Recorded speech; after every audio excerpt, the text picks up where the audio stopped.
सादर नमस्कार, सादर जय जिनेंद्र। क्षमा न्यूज चैनल कहीं भी कभी भी सही और सकारात्मक समाचारों के लिए देखना और सुनना न भूलें। साथ में आपसे विनम्र निवेदन है कि यदि आपने इस चैनल को सब्सक्राइब नहीं किया है तो कृपया अवश्य कीजिए और शेयर और लाइक करना ना भूलें। केसली से विहार कर टड़ा पहुँचे परम पूज्य निर्यापक जैन मुनि श्री सुधा सागर जी महाराज ने एक सवाल के जवाब में कहा कि सागर तो अभी भी चातुर्मास हेतु तरस रहा है, वह तो हमने ही थोड़ा कट कर दिया, लेकिन अभी भी कोई भरोसा नहीं गाड़ी का कि कब कहाँ लौट जाए। लीजिए सुनिए पूछा गया सवाल और पूज्य मुनि श्री सुधा सागर जी का जवाब। भगवान, आज मैं अपने मंगल मंडल पुजारी मंडल जो आपने आशीर्वाद 2012 में दिया था, सभी सदस्य आपके दरबार में पधारे हैं। आपको प्रणाम करने के लिए, नमोस्तु करने के लिए, क्षुल्लक जी के लिए बारम्बार जामी। भगवान, बहुत सारी शंकाएं लेके आया था, लेकिन आज बहुत सारी शंकाएं इस सभा में आपने हल की। आपके चरण जिस मिट्टी पे पड़ जाते हैं, जिस धरा पे पड़ जाते हैं, वहां सम्मोसरण लग जाता है।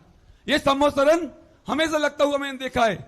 आप 92 में अशोकनगर आए, 14 साल का था, आज मेरा बेटा 14 साल का है। मैं आज यही भावना लेके आया हूं कि आपका चतुर्मास अशोकनगर में हो। इसके लिए हम सब लोग, पूरे अशोकनगर वासी, पूरी भावना जिज्ञासा ये तरस गए आपके चरणों के धरज के लिए। पूरा शहर आपके इंतजार में पांव पकड़े बिठाए बैठाए। हमको आशीष दें, आशीर्वाद दें, आप जरूर पधारें। यही भावना है मेरी, यही जिज्ञासा, यही समाधान करें आप। मुझे ये बता दो बेटा, इस भारतवर्ष में कौन सा नगर है जो मेरे लिए नहीं तरस रहा है? लेकिन गुरुवर, भगवान नाम लौट के आगे, भगवान नाम सुनो, तुम कहो कि सागर में हम पिछली बार होके आए तो सागर अभी भी तरस रहा है, ऐसी बात नहीं है। सागर का नाम 4 व्यक्तियों का नाम सागर नहीं है। सागर एक बहुत बड़ा समाज का नाम, समाज है। तो सब चाहते हैं, सबकी भावना होती है। वो तो हमने थोड़ा कट कर दिया, नहीं तो केसरी से गौर झामर की तरफ बढ़ जाते तो सागर अभी लहरा रहा होता। भगवान राम लौट के आए थे, लेकिन अभी भी कोई भरोसा नहीं गाड़ी का कब कहाँ लौट जाए। महाराज जी, इसीलिए सागर वाले अभी भी पीछे लगे हुए हैं। जिज्ञासा के लिए आहार दान करता सनत कुमार, संदीप कुमार जी, श्रेष्ठ कुमार जी, आज जिन्होंने ये सौभाग्य प्राप्त किया है। आज जिस परिवार को इस छोटे से बालक ने आज प्रदान किया, महाराज श्री आपकी कृपा से ये श्रेष्ठ से सर्वश्रेष्ठ बन गया आज की तारीख में। और अपनी जिज्ञासा रखेंगे।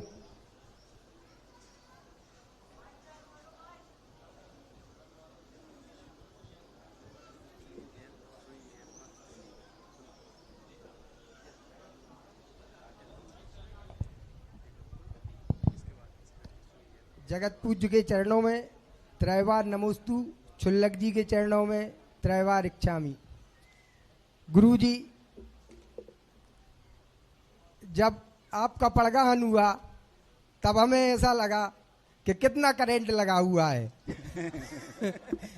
जब आचार्य श्री का पड़गान किया था उस समय भी ऐसा ही हुआ था, और आज कुछ ज्यादा लगा, भूल गए उस टाइम का महाराज जी, लेकिन आज कुछ ज्यादा लगा।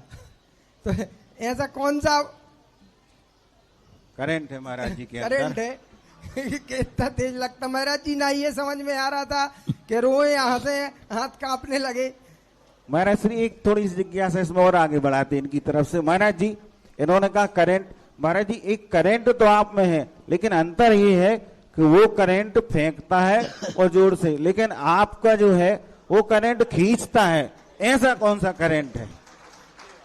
महाराज जी, कहने को शब्द नहीं है जो हम कह सके। महाराज जी, जिज्ञासा एक यही है एक कि कृत कारित अनुमोदना, तीनों में मतलब महाराज जी दोष कितना है, क्या है महाराज जी?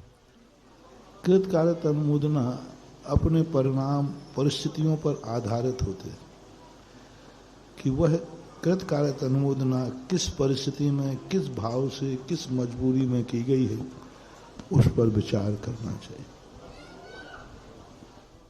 और आज की अंतिम जिज्ञासा के लिए महाराज श्री 5 मिनट का समय और थोड़ा सा लेंगे चाहते हैं आपसे, क्षमा के प्रार्थना के साथ। महाराज जी, हमने एक कथानक पढ़ा था कि एक गांव में बारिश नहीं हो रही थी और उस गांव के सभी लोग मंदिर में जाकर प्रार्थना करने लगे, अपनी अपनी तरह से प्रार्थना कर रहे थे। लेकिन एक बालक छाता लेकर के आ गया, तो उससे पूछा कि ये तुम छाता लेके आ गए, इतनी सूखा मचा हुआ है, बारिश नहीं हो रही।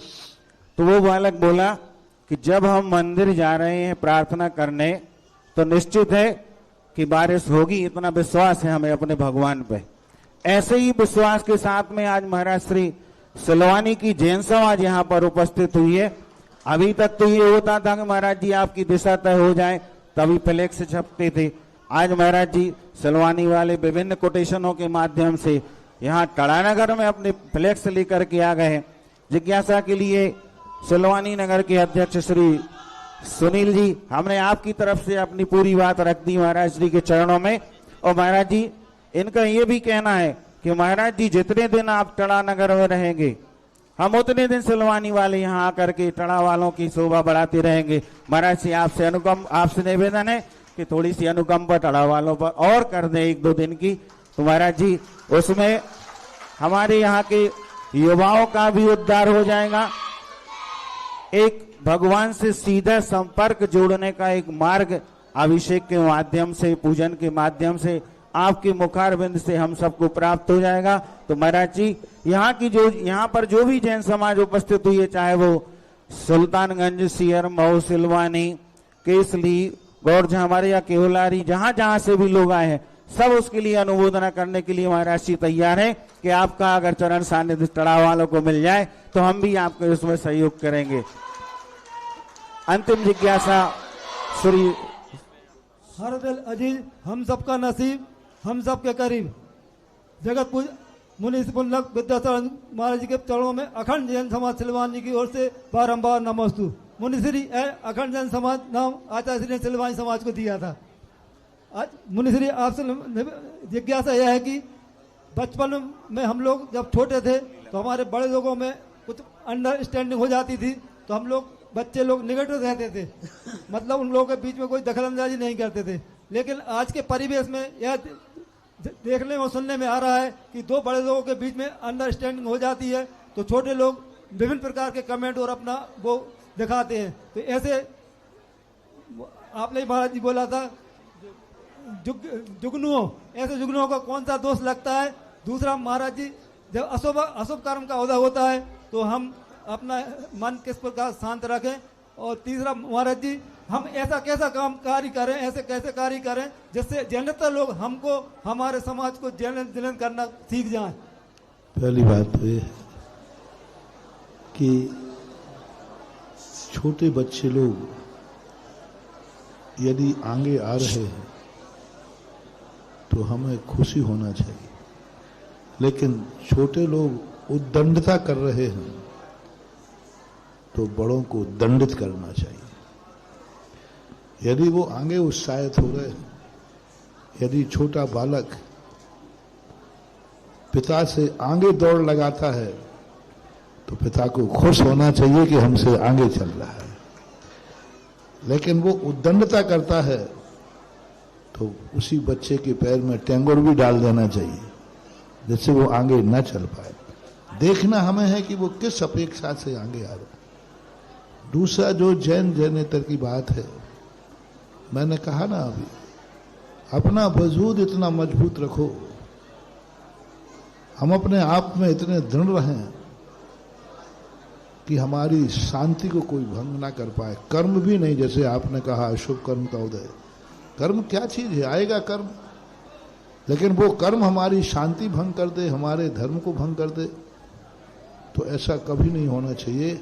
अपने आप को इतना विल पावर स्ट्रांग बनाओ, इतना मजबूत बनाओ कि अपने आप सारा का सारे प्रतिकूल परिस्थितियां त्रोहित हो जाएंगी और हमारे आत्मा का पवित्रीकरण, हमारे आत्मा की दृढ़ता सफल हो जाएगी, ऐसा जानना।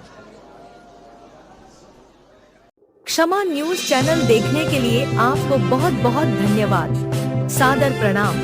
सादर जय जिनेंद्र।